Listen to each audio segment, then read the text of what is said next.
Gracias, Nino, gracias por Monumental por acercaros aquí. Esperemos que no sea la última vez, que os tratemos bien seguro. Y que hay personal también del ayuntamiento y vecinos del municipio, pues de la granja y de algún otro sitio más que van a acompañaros. Yo os acompañaré luego porque, como sabéis, tengo una reunión a las 14.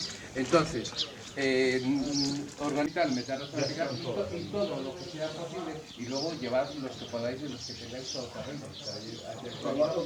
¿Cuántos somos? Para ver cuántos coches tenemos que llevar. Vosotros sois 17. Pues ir montando gente en los coches y claro, 20.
Y cuidado, apóyame los pies antes de eso, que si no...